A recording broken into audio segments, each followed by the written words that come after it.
Students who use the self-assessment tools can check the box under an exercise question to alert the teacher that they found it difficult.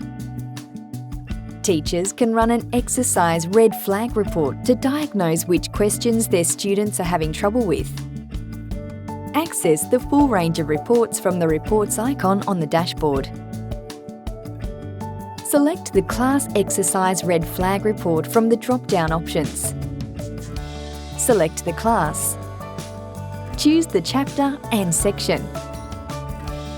For some resources, you will also need to select the exercise level or type. Click Generate. To download this report, click on the PDF button.